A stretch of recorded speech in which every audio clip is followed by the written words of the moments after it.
So please, folks, please welcome Highland Pauline. Hey there, Pauline. How are you tonight? Fine, thank you, Alistair. Good, good. Well, you've been on the show several times before. For those of you who are not aware, you do a lot of work on Facebook. You're putting out your thoughts every day on the matter, all of which we totally concur with. And I know that you've had a lot to say regarding the SNP clown show, or what you've termed a bad episode of The Apprentice. And so let's just talk about your thoughts on that. Have you actually been watching? Have you subjected yourself to any of the hustings that have been going on? Yes, I have been very brave, very brave. I spent evenings shouting at the television. There's no surprises there. It's really what we expected. All three candidates are really sadly lacking credibility. There's obviously one front runner, I suppose we have to admit that. But even she, and I'm referring to Kate Forbes, is not up to the job. She's trying very, very hard, though, I have to say. But it's quite embarrassing. It really is quite embarrassing. I think a lot of people have, to me, and that expressed their embarrassment for Scotland, that is this really the best that we have? Is this the best we have to offer? Yes, there's harder hitters, I suppose, in the SNP. Some of the older blokes I'm thinking of, John Swinney and Angus Robertson, and one or two of their MPs perhaps. But I find it telling that they are not wanting to get involved in this leadership election, even though it would seem to be fitted for them. Even though now you would think, well, Sturgeon's been around for so long now, I want my go at it. But they don't seem to want to touch that. Do you have any ideas why they wouldn't want to get involved? I mean, I think the whole background, as we know, really, the whole background of the SNP has been one of corruption. So much has been wrong. There's been so much cover up. There's been no accountability. And these guys, they know it. They're running for the hills. They couldn't get out of the studio quick enough. It was like, oh no, John Swinney's going to retire. And I mean, he was obviously, it's normally the deputy that you would think would step up, but he was never putting himself forward because he knows too much. There's so much to come out. There's still so much to come out. It's probably going to take a long time. But the guys closest to Sturgeon, the ones that really knew, are the ones that have run to the hills for very good reason. It's self-evident that there's an awful web of lies and misinformation and cover-up, and they don't want to be part of it. I mean, I almost pity the three contestants, because there's a sort of a naivety about them. I mean, Humza just comes across as well. He's the puppet, of course. He's very confident because he's got the backing of the SNP headquarters behind him, and the other two, perhaps they really feel that politics is their vocation. But certainly for Ash, I would suggest she looks elsewhere. Forbes is bright enough, but she's a confusion. There's something very confusing about her. I can't help thinking she probably chose the wrong party. Especially when you know that her partner, her husband, is a kind of closet Tory, and then she's got her Christian beliefs, which are certainly not part of the SNP progressive ideal. So it's just a mismatch of people there. It's just a mess. And the older ones, maybe the ones that knew a bit more, I mean, they couldn't get out of it quick enough. They didn't want anything to do with it. Speaks volumes, don't you think? Yeah, there's definitely, if everything was above board, then if I was one of these longer serving members of the SNP, whether an MSP or an MP, I'd think, well, now's my chance. Yeah. I can go in and make a do of this and lead the country to freedom, or whatever they see going on in their heads. Yes. Yeah. But no, they're just like, oh no, I'm not going to touch that. As somebody said to me a couple of weeks ago, it's a poisoned chalice. Absolutely. And it's become a poisoned chalice, and it's become a poisoned chalice because of the mismanagement of the SNP, and also the cause of independence by Sturgeon in the last since she's ever been in power, which was what, 8 years? Mm-hmm. Yeah, 8 years. So, and longer if you include her deputy leadership. So, it's a poison chalice, and nobody wants to touch it. And so you're left with these three people that you say are like naive. It's only like the naive people that are like, oh yeah, I'm going to try to make a go of this. And well, we'll see what occurs. But I mean, some people say, oh, I'd like to see Humza in there, because if he was in there, then he'd make such a mess of it that people would no longer vote for the SNP. But I actually don't go along with that way of thinking, because I know that there's a very hard core in the Scottish National Party, which makes up a lot of their membership, who'll vote for anybody. I mean, regardless, when it comes to the election time. You know, you can make a complete mess of things, but all that really matters is the vote on the day. And they'll vote for Humza just as quickly as they'll vote for Kate Forbes or whatever, because it's the label that they're voting for. It's the SNP thing. It's not they're voting for the man or the woman who's made a good or a bad job of it. And so I'm not convinced by the argument that, oh, we've got that from our perspective, Humza would be a good thing because he'll make a mess of things. To be honest, I think they will all three of them are perfectly capable of making a mess of things. Realistically, there's only two in the fight, Forbes and Humza. Humza is only in the fight because he's got SNP HQ backing him to the hilt. I mean, that's their man. He's their puppet. He's standing up after 8 years of failure from Nicola Sturgeon. Absolute failure. You only have to look at the country to see how dreadful she's been. She talked the talk and she demolished the country at the same time. After all that failure, she's not walking away. She's just getting somebody else to front the whole game. Between her and Murrell, they are working Humza. So vote for Humza and you get the same again. So you get Sturgeon and Murrell. I think Forbes is probably more honest because she started off honest and then somebody had a word with her and she stepped back a bit. But she's not up to it. She's not capable. She's at odds with the SNP hardcore, so it's not going to go well for her. Mm-hmm. It's an absolute mess, really, when you think of it. I think SNP HQ are actually panicking at the moment. I think they believe that, they're concerned that Forbes is doing so well. I don't think they were prepared that the general public were on her side. I mean, she's certainly ahead in certain polls. They're absolutely panicking. And I think actually they've brought in Sturgeon's right-hand woman, Liz Lloyd, who's a very high earner, but she was Sturgeon's special advisor. And they've now recruited her in to help with the Humza Joseph campaign. So HQ are really pushing Humza forward. It's quite embarrassing, really, that this is so blatant. Yes, they're definitely pushing Yusuf forward. And I don't know if you saw a letter that Ash Regan wrote today. In fact, I'll just bring it up on the screen. But was Ash Regan. It was only signed by Ash Regan, but she said that she was speaking for both herself and for Kate Forbes. And she had questions that she's asking of Peter Murrell, and this has created quite a bit of a stir. Dear Mr. Murrell, I am writing this open letter on behalf of the campaign teams of Ash Regan and Kate Forbes. Bear in mind, this letter is only coming from Ash Regan, so that's strange. That's a very strange thing straight away, but this is a genuine letter.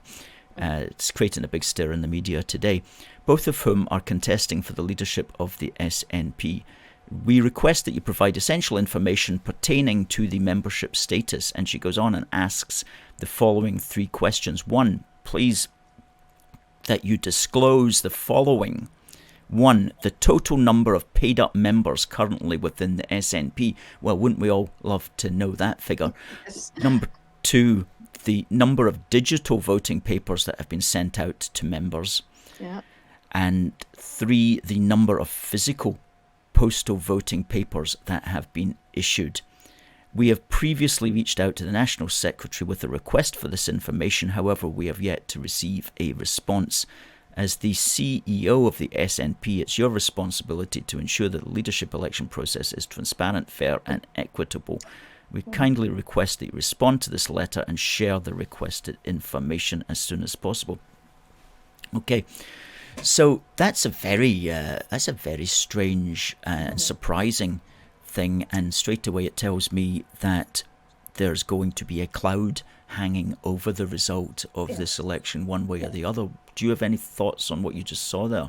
Absolutely. I mean, it shows a total lack of trust in Mull and the leadership, a total lack of trust.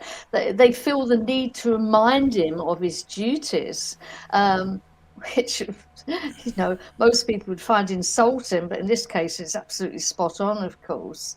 And, you know, the fact that it's from Regan and Forbes and Humza's not included is also obviously pointing a massive finger at what they think is going on. I think it's perhaps clever because they are saying to people, look, this isn't honest. But that's the party they're trying to represent. So it's kind of like we want to stand for the SNP and we believe in independence. But, oh, by the way, you know, we don't really think things are honest and things are being run properly. I mean, it's a flipping nightmare. You couldn't make it up. You know, as far as SNP membership goes, who knows? I mean, the one thing we do know is over the last 4 years, they've lost over 50,000 members. So we know times are hard in the SNP, and we know every day people are voting with their feet. Memberships are being thrown back at them. But I mean, this letter is actually absolutely pointing the finger at the chief executive of the SNP, and quite rightly so, I think, to be honest. Oh yeah, it's beggars belief that an institution of that size is running a leadership election, and the people who are running it don't actually know how many people they're appealing to. You know, what's the size of the crowd that I am actually trying to lead? Okay, if I'm going to lead an army, I want to know, is this an army of 20 guys or 20,000 or 200,000 or 2 million? You know, you need to know these are just like basic things. And imagine if, like, the last Tory leadership election campaign had been run on that sort of level, with that degree of obscurity, deliberate obscurity, hiding essential facts from the people who are aiming for the very top job. So the whole thing just really does stink. They wouldn't get away with that. Of course they wouldn't. And, you know, I think the numbers and all this things that they want, but there was a very good quote from Stalin, in fact, who said that it's unimportant who votes, but what's important is who counts the votes. I mean, how do we know that any of this is going to be honest and above board? And even if Mull and that ever come up with figures of how many this and how many postal votes, who is counting them? I mean, the corruption, and I have no hesitation in calling it corruption, of the Scottish National Party is well known. What we see is just unheard of in our lifetime. So they can have many elections and many votes, but they will only tell us what they want us to accept. So I'm in fear that whatever happens, Humza Yousaf will be their puppet, and that's who we will land with. For better or for worse. As I've said already at the beginning, I don't think any three of them are any good, so it won't really make too much difference to us. But the corruption is the problem here, and the problem is that if it's Mull's with Sturgeon still pulling those strings, then Scotland really needs to shake itself at the next election. The electorate need to wake up. They really do. Well, yes, absolutely. The waking up thing um, is one thing. Getting out of bed is the difficult part, though, and lots of people might be woken up to it, but the number of people who want to maybe do something about it or change the way or the times they normally get out of bed is few and far between. I always think so. I don't put great hope in people waking up as such, but more people need to get moving, as it were, and moving in the right direction. The bottom line, really, Alistair, is that, if people do really care about Scotland, if they do really love Scotland, then finally the power is within their hands to save it. It's a choice that everybody has to make. Yeah. We can fight and fight and fight, but as long as these idiots keep going out there and voting for a corrupt party, then we're going to struggle. That's the bottom line. Yeah. However, they are hemorrhaging votes. They are losing. I mean, it was fantastic standing outside Holyrood with SNP voters, previous SNP voters, and hearing them shouting Sturgeon out. That was fantastic. Yes, that was at the Glasgow Cabbie event Yes. back in start of the January. year. Yeah, January. Yes. Yeah. Yes. Well, I knew the tide was turning when I went to the Let Women Speak rally, which was held 5th of March? No, Yeah, 5th of March, February. Yes. It was February, I think. Need to look that up. Yeah. But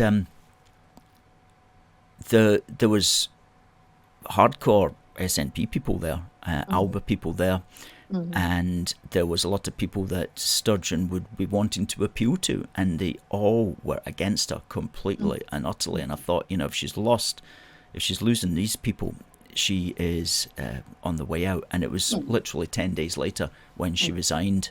Yeah. And so she brought all that down upon herself, and none of that's been really properly put to bed.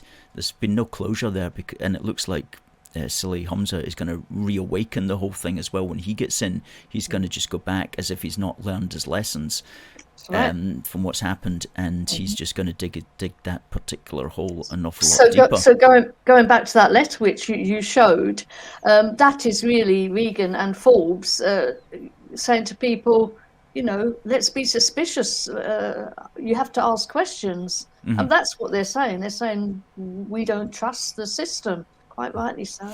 Yeah. Well, if they were, one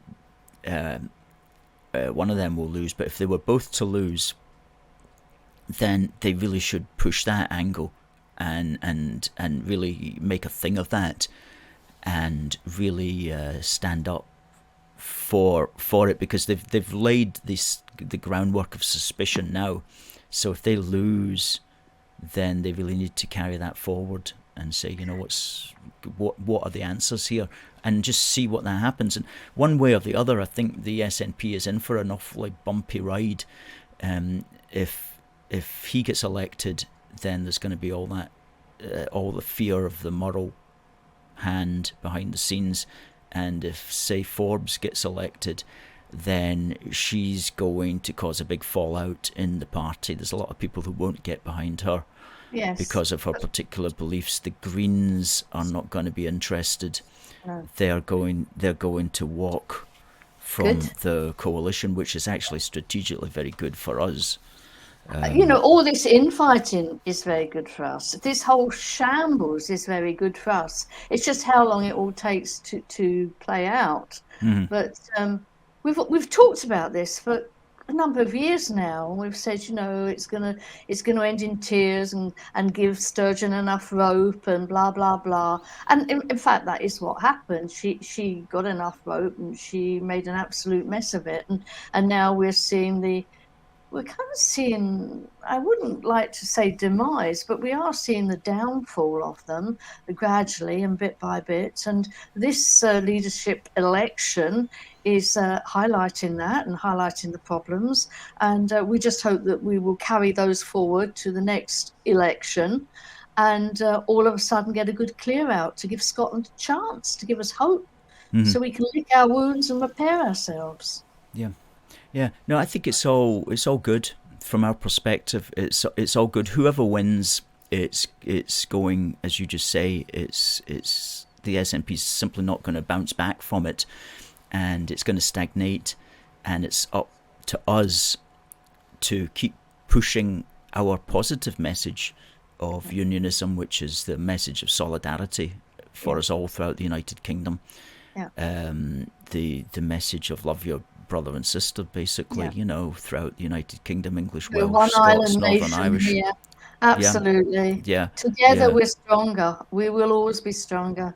Alone, no way. That's right. Well, been doing quite a bit of research recently for our next issue of Union Heart, and going back and looking at the arguments that were being made at the time of the Union of the Crowns in 1603, 420 years ago.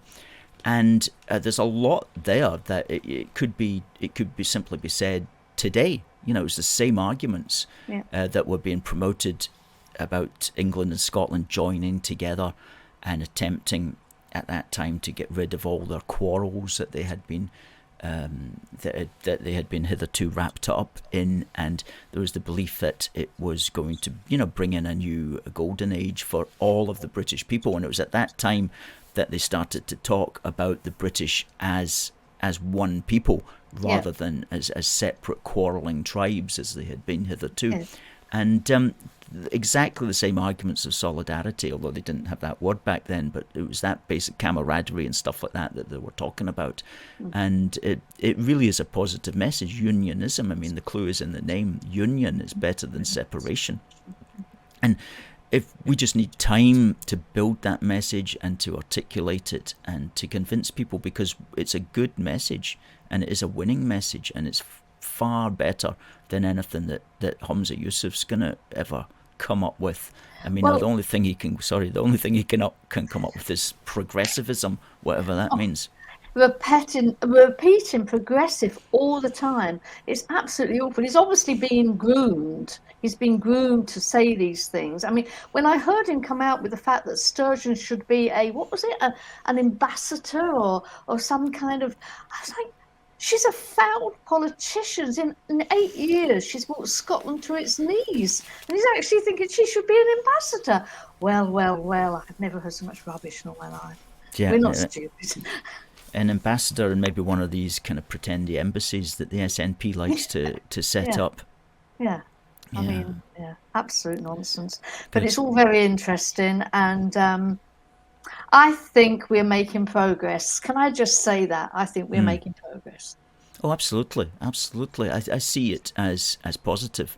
I see it as good and positive, and something that 2 months ago I would never have thought we would be in this position. I mean, it was looking like we're going to have Sturgeon until at least the Scottish election in 2026, and then maybe for another 5 years thereafter. I mean, it was literally, that was what I was thinking at the start of the year, and then just how quickly things change on a turn of a lot going on in the background still, a lot to come out.